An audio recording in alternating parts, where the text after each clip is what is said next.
Hey there, I'm Richie Frieman, founder of PensEyeView.com. Today we're hanging out with the DC-based band, the Lloyd Dobler Effect. Before the guys head out for a show tonight, they took a little time to hang out with us.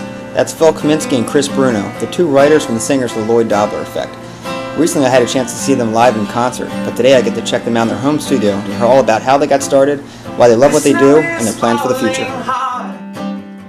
Outside my windowsill, the streets are blanket of white, dust and ice in memory. But this is not the way that I should think of you. No, this is not the... So Phil, how and when did the Lloyd Dobler Effect begin? Well, the drummer, Donnie Williams, and I started this band back in, oh boy, it was like the late 90s. We didn't start performing out much until, I'd say, like 2002. We went to school together. We were both in jazz bands, and we've had several members come in and out since then. The band as it is now got solidified, I'd say, about 3 years ago. And when Chris Bruno came in, we kind of reworked the whole situation of the band, and Chris and I have been running it since then. We really started performing and touring professionally more and more outside of the DC area, I'd say probably about 2004. And mostly these days we do a lot of college shows and festivals. We've been signed to one indie label, which we left, and we're currently now shopping as well as doing our own new album. And yeah, things are going pretty good. So what exactly is the Lloyd Dobler Effect? I mean, some people may know the reference, but maybe you can explain a little bit better for us. The Lloyd Dobler Effect, when we named the band, I love the movie Say Anything, and we loved his character, his charisma, his attitude, John Cusack's character in that movie, Say Anything, Cameron Crowe's movie. And we just threw it together with the physics term, the Doppler effect, and we didn't know if the band was going to be around for a month, a week, a year, whatever. And it just kind of stuck, and we kept it. And through performing out as much as we did, it just stayed, and we kind of, people said they liked it, and it kind of just stuck, and it's worked. So, cool. I think it's a lot of times that happens with bands. So. All right, Chris. So, out of all the places you played, you've done like 1,200 plus shows, 40 plus states, 8 countries. Where is the best place to play so far? I'll tell you, there's been a lot of cool places, but it'd be a lot better if I show you. All right, Come check it out. Well, explain this map. What do we got here?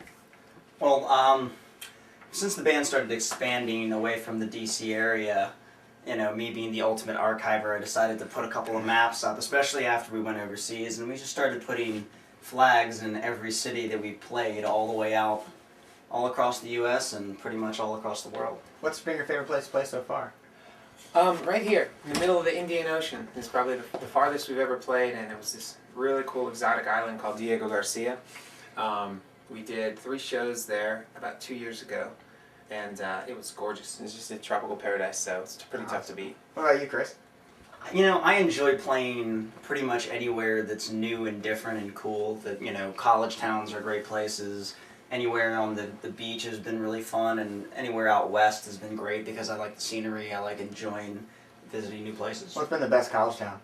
Best college town, there's a lot of debate, but I would have to say either Chapel Hill's a really fun college town, Athens, Georgia, where University of Georgia is great, and Austin, Texas, of course, one of the capitals of the music world. It's been real fun. We opened for the Goo Goo Dolls in Virginia Beach, and they presented us with this at their Rock and Roll Half Marathon. It's fabulous, and we really appreciate it. They spelled our name wrong. We have 2 B's, but that's okay. You can't turn down a gold record because we haven't quite sold 500,000 copies of our CD yet, but we're getting there. Yeah. What do you think? So, all right, so what's the best part about playing live? The fans, I think, when people know the songs and they're interested in they sing and they get involved, and the energy that they provide for us that allows us to have more energy. I think that's the best part. The worst part is definitely the traveling when you go to a new town and there's no one there and it's snowing and it's freezing. That's when it's bad. But most of the time it's still really good. I think we all miss our families sometimes when we're on the road, but if there's a good solid crowd, people having fun, you sell some merch, make new fans, that's really just a really warm, nice feeling. For me, I think just the best part about playing live is the performing aspect, because when you were young, I'm pretty sure most musicians feel this way when the first time they're playing with 4 people in their basement and the song comes together for the first time, like the bass player actually hits the right note, and everything comes together, and you just go, wow, we're making this song and it sounds great. I mean, especially when all the songs you do are your own, and you're up there on stage and everything comes together. That's really the best part of it for me, because no one's doing this for anything else except for because we enjoy making music with other people. That's how we started, and that's how we're gonna end. Nobody else is going, well, the great thing is the catering, There's the catering's really good. I forgot about that. I mean, it depends where you are. I mean, it's not the food, I think another great part is the traveling. On the other hand, I think, like I mentioned earlier, getting to see different places. I mean, we're getting paid to travel the country and see, not just, we get to go to see Disney World or things like that, but no, we get to see the cool parts of Chicago or the middle of Nebraska and see how other people live and how other people, kind of hang out and live their lives, and that's been a big part of it for me. I agree a lot with what he said, except for he lied to you about the getting paid thing. You getting paid? No, not much. But it's acceptable that we can go do this. Okay. No, I'm not the banker. It's acceptable for us to do that right now, and hopefully as things continue to grow, it gets easier and easier for us, and we can go further and further places. But Okay, so right now you guys are gonna play a little tune for us. Yeah. What are we gonna hear right now? This is a song we wrote a few years back called "Meet Me in London." It's on our live 2004 CD as well as our acoustic CD we released with Elizabeth Coyle, and the studio version will be on our new CD. So you can go.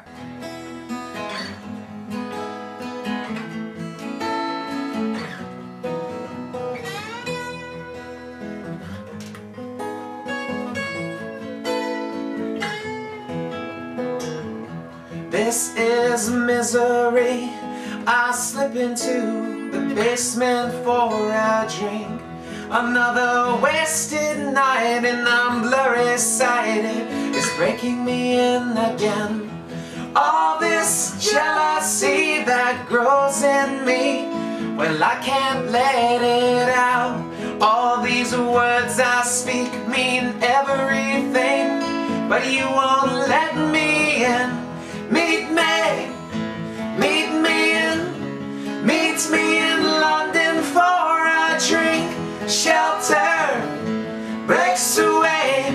Save your worries for next week, 'cause I know you're spinning out of control, and I'm only a step behind. Meet me inside and be complete. Listen, guys, thanks for the great gear. Hey, you're welcome. Hey, you're welcome, Rich. Awesome. So, what's next for Lloyd Dobler Effect? Well, this fall we've got our new CD coming out, our first studio CD. So we're psyched about that because we've done, we have the 2 live CDs. We've been working on it for about a year in between our touring schedule, so we don't have to stop touring. And we really think, all our fans and new fans are going to enjoy it. So that's the big new thing. We're coming to a couple new states this fall. We're going to be doing another tour out of country this fall too. So we'll be probably back to the South Pacific and Europe. Yeah. Nice, cool. All right, well, I'm gonna let you guys run. You got a show tonight. Yep. This end of the show. If you hear more information about the Lloyd Dobler Effect, you can go to www.lloyddoblereffect.com and myspace.com/Lloyd Dobler Effect. I'm Richie Frieman from PensEyeView.com. Thanks for hanging out with us. Check out the show. Check out the gear. Thanks again.